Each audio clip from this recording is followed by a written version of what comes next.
بسم اللہ الرحمن الرحیم۔ السلام علیکم ورحمۃ اللہ وبرکاتہ۔ طالبات لسان القرآن اول میں ہم اسماء اشارہ کی بحث پڑھ رہے تھے۔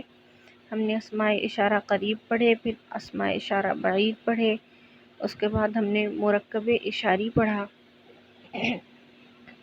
اور آج ہم اسماء اشارہ بین الاعراب والبناء پڑھیں گے۔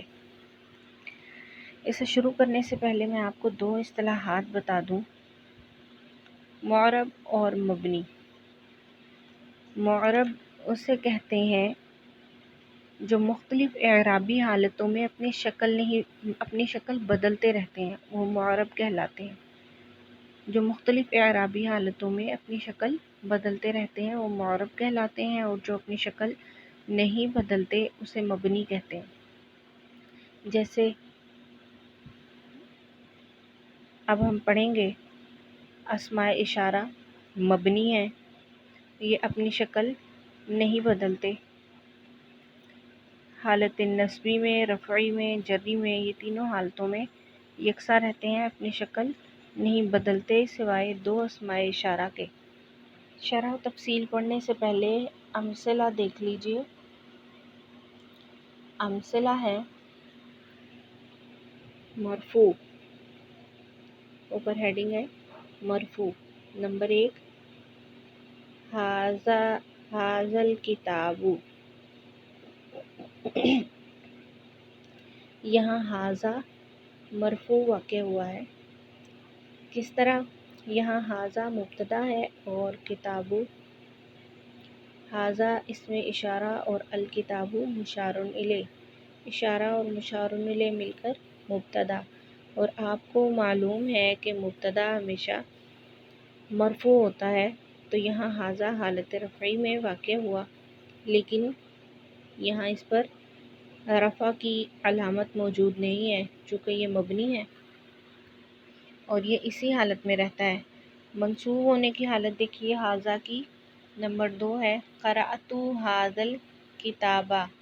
قرأت فعل و فاعل ہے، اور اب اس کے بعد آنے والا اسم اس کا مفعول بنے گا، اور مفعول چونکہ منصوب ہوتا ہے تو ھذا اسم اشارہ، الکتاب مشار الیہ، اشارہ مشار الیہ، دونوں مل کر قرأت کے لیے مفعول، اور مفعول چونکہ منصوب ہوتا ہے اس لیے نصب کی جو علامت ہے وہ الکتابہ پر آئی۔ ھذا بھی منصوب ہے لیکن نصب کی کوئی علامت اس کے اوپر موجود نہیں ہے، اس لیے کہ یہ مبنی ہے، یہ ہر حال میں ایسا ہی رہے گا جیسی اس کی شکل ہے، یہ اپنی شکل کو نہیں بدلے گا۔ مجرور ہونے کی حالت دیکھیے ھذا کی۔ بحثت عن ھذا الکتاب۔ بحثت فعل و فاعل ہے، عن حرف جر ہے، اور حرف جر کے بعد آنے والا اسم چونکہ مجرور ہوا کرتا ہے تو ھذا الکتاب اشارہ مشار الیہ مل کر مجرور واقع ہوئے ہیں عن کی وجہ سے، لیکن ھذا اس نے اپنی شکل نہیں بدلی مجرور ہونے کی حالت میں بھی، بلکہ یہ اپنی پہلی حالت پر برقرار ہے چونکہ یہ مبنی ہے۔ نمبر 4 مثال دیکھیے ھذان کتابان۔ یہ تثنیہ ہے، حالت رفعی میں الف نون کے ساتھ ہے۔ ھذان، یہ ھذان کا تثنیہ کا صیغہ، یہ اپنی شکل بدلتا ہے۔ 5 نمبر مثال دیکھیے قرأت ھذین الکتابین۔ یہاں یہ ھذان منصوب واقع ہوا ہے، تو حالت نصبی آپ پہلے پڑھ چکے ہیں، تثنیہ کی یا نون ماقبل فتحہ کے ساتھ ہوتی ہے، تو یہاں ھذین یا نون ماقبل فتحہ کے ساتھ ہے۔ نمبر 6 ہے بحثت عن ھذین الکتابین۔ یہاں عن حرف جر کے بعد ھذین مجرور واقع ہوا ہے، اور حالت جری بھی تثنیہ کی یا نون ماقبل فتحہ کے ساتھ ہوتی ہے، تو اس لیے یہ ھذین یا نون ماقبل فتحہ کے ساتھ تثنیہ کا صیغہ آیا ہے۔ اب ہم چلتے ہیں شرح و تفصیل کی طرف۔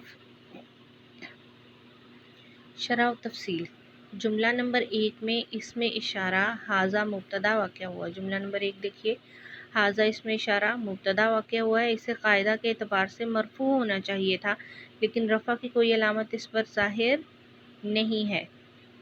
مبتدا چونکہ مرفوع ہوتا ہے تو حاذا کو مرفوع ہونا چاہیے تھا، اس پر پیش ہونی چاہیے تھی، ضمہ کی کوئی علامت اس پر موجود نہیں ہے، اس لیے کہ یہ مبنی ہے۔ جملہ نمبر 2 میں دیکھیے، جملہ نمبر 2 میں حاذا فعل کا مفعول بن کر آیا ہے، جہاں منصوب کے نیچے دیکھیے جملہ نمبر 2 ہے قرأت حاذل کتابہ، یہاں قرأت کا مفعول بنا ہے حاذا، اور مفعول چونکہ منصوب ہوتا ہے لیکن حاذا پر نصب کی کوئی علامت نہیں ہے، لیکن اس پر کوئی ایسی علامت نہیں جو نصب پر دلالت کرے۔ جملہ نمبر 3 میں دیکھیے، جملہ نمبر 3 میں حاذا حرف جر کے بعد آیا ہے بحثت عن حاذل کتابی، عن حرف جر، حاذا مجرور۔ اب جر کے بعد آیا ہے لیکن جر کی علامت، حرف جر کے بعد آیا ہے لیکن مجرور ہونے کی کوئی علامت اس پر موجود نہیں ہے، جر کی علامت سے خالی ہے۔ تینوں جملوں میں اسماء اسم اشارہ کی اعرابی حالت ایک سی رہی ہے، ایک ہی طرح ہے۔ مرفوع ہونے کی حالت میں بھی حاذا ہے، منصوب ہونے کی حالت میں بھی حاذا ہے، اور مجرور ہونے کی حالت میں بھی حاذا ہی ہے، یعنی اس کے آخری حرف کی حالت نہیں بدلی۔ طالبات یہ ضرور آپ یاد رکھیں، جب بھی کوئی عامل کسی اسم پر داخل ہوتا ہے یا کسی فعل پر داخل ہوتا ہے تو اس کی جو حالت بدلتی ہے، جس کا ہم اعتبار کرتے ہیں، وہ ہم آخری حرف کو دیکھتے ہیں، آخری حرف کی حالت بدلی ہے یا نہیں، اس کا اعتبار کرتے ہیں۔ ایسے اسماء جو مختلف اعرابی حالتوں میں اپنی شکل نہیں بدلتے وہ مبنی کہلاتے ہیں۔ ابھی آپ نے اوپر دیکھا کہ حاذا مرفوع ہونے کی حالت میں بھی حاذا ہی ہے، منصوب ہونے کی حالت میں بھی حاذا، اور مجرور ہونے کی حالت میں بھی حاذا، تینوں حالتوں میں اس نے اپنی شکل نہیں بدلی۔ تو ایسے اسماء جو مختلف اعرابی حالتوں میں اپنی شکل نہیں بدلتے وہ مبنی کہلاتے ہیں۔ مندرجہ بالا مثالوں پر غور کرنے سے معلوم ہوگا کہ اسماء اشارہ کے ساتھ اگر معرف باللام اسم ہو تو اس اسم پر اسم اشارہ کے اعراب ظاہر ہو جاتے ہیں۔ دیکھیے یہاں مثال نمبر 1 میں حاذل کتابو، یہاں حاذا اسم اشارہ اور الکتاب مشار الیہ، اشارہ مشار الیہ دونوں مل کر مبتدا ہوئے تھے، لیکن حاذا پر مبتدا یعنی رفع کی کوئی علامت نہیں ہے، اس کے بجائے الکتاب، یہ چونکہ مبنی نہیں ہے، اس پر رفع کی علامت ظاہر ہوئی ہے۔ یہ دونوں مل کر چونکہ مبتدا ہوئے تھے تو الکتاب بھی مبتدا ہی ہے، تو اس پر علامت رفع کی نظر آ رہی ہے ہمیں، چونکہ یہ معرب ہے، مبنی نہیں ہے۔ اب نمبر 2 مثال میں دیکھیے، منصوب میں قرأت حاذل کتابہ، قرأت فعل و فاعل اور حاذا اسم اشارہ، الکتاب مشار الیہ، اشارہ مشار الیہ، یہ دونوں مل کر قرأت کے لیے مفعول ہیں۔ تو الف لام والا اسم جو حاذا کے ساتھ مل کر آیا ہے، حاذا کا اعراب جو اعراب حاذا پر آنا تھا وہ اس پر بھی آیا ہے، تو الکتاب یہ مفعول ہونے کی صورت میں منصوب ہے۔ مثال نمبر 3 میں بحثت عن حاذا، عن حرف جر، حاذا مجرور تھا، اشارہ حاذا اسم اشارہ اور کتابی مشار الیہ، اشارہ مشار الیہ دونوں مل کر آنا حرف جر کے لیے مجرور، تو جو علامت حاذا پر آنی تھی اس کے بعد آنے والا اسم جو الف لام کے ساتھ ہے اس پر ظاہر ہوئی ہے۔ تو دیکھیے اپنی بقیہ شرح و تفصیل کی طرف چلتے ہیں۔ مندرجہ بالا مثالوں پر غور کرنے سے معلوم ہوگا کہ اسم اشارہ کے ساتھ اگر معرف باللام اسم ہو تو اس اسم پر اسم اشارہ کے اعراب ظاہر ہو جاتے ہیں، جیسے حاذل کتاب مفید میں حاذا مبتدا ہے، مبنی ہونے کے سبب اس کی شکل نہیں بدلی، لیکن رفع کی حالت الکتاب پر ظاہر ہو گئی۔ جملہ نمبر 2 اور 3 کو بھی اسی پر قیاس کیجیے جیسے میں نے آپ کو ابھی اوپر بتایا ہے۔ اس کے بعد ہے جی حاذانی اور ہاتانی۔ حاذانی اور ہاتانی کے علاوہ تمام اسماء اشارہ مبنی ہوتے ہیں، یہ دو مبنی نہیں ہوتے، ان کے اعراب مثنیٰ کی طرح ہوتے ہیں، یعنی الف سے مرفوع ہوتے ہیں، یا سے منصوب اور مجرور ہوتے ہیں، جیسے کہ جملہ نمبر 4، 5 اور 6 سے ظاہر ہے۔ دیکھیے میں نے آپ کو بتایا تھا حاذانی کتابانی، یہ حالت رفعی ہے، الف کے ساتھ یہ مرفوع ہوں گے۔ قرأت حاذینی، یہاں حالت پھر سے بدل گئی، حاذینی یہاں منصوب واقع ہوا ہے تو یا کے ساتھ یا ما قبل فتح کے ساتھ منصوب ہوا ہے اور مجرور ہونے کی حالت بھی یہی ہے، یا ماقبل فتح۔ ہاذانی ہاتانی کے علاوہ تمام اسماء اشارہ مبنی ہوتے ہیں، ان کے اعراب مثنیٰ کی طرح ہوتے ہیں، یعنی الف سے مرفوع، یا سے منصوب اور مجرور ہوتے ہیں، جیسا کہ جملہ نمبر 4، 5 اور 6 سے ظاہر ہے۔ اسم اشارہ کے بعد آنے والا معرف باللام اسم اس کے اعراب کا تابع ہوتا ہے، یعنی جو اعراب اسم اشارہ کا ہے وہی اعراب اس کے بعد آنے والے الف لام والے اسم پر بھی ظاہر ہوگا، یعنی جو اعراب اسم اشارہ کا ہے وہی اعراب مشار الیہ پر آئے گا اگر وہ الف لام کے ساتھ ہو تو، جو اعراب اسم اشارہ کا ہوگا وہی اعراب مشار الیہ پر آئے گا، مشار الیہ اگر الف لام کے ساتھ ہوگا تو۔ قاعدہ نمبر 11 دیکھیے، یہ آپ نے زبانی یاد کرنا ہے۔ ایسے اسماء جو مختلف اعرابی حالتوں میں اپنی شکل نہیں بدلتے مبنی کہلاتے ہیں۔ مبنی کسے کہتے ہیں؟ ایسے اسماء جو مختلف اعرابی حالتوں میں اپنی شکل نہیں بدلتے، اور جو اپنی شکل بدل لیتے ہیں وہ معرب کہلاتے ہیں۔ نمبر 2، ہاذانی اور ہاتانی کے علاوہ تمام اسماء اشارہ مبنی ہوتے ہیں۔ اس کے بعد ہے تمرین نمبر 1۔ تمرین نمبر 1 دیکھیے، مندرجہ ذیل اسماء سے پہلے مناسب اسماء اشارہ للقریب لگائیے۔ یہاں ہم نے قریب کے اسماء اشارہ لگانے ہیں خالی جگہ میں۔ نمبر 1 ہے ہمارے پاس زید، تو ھذا زید۔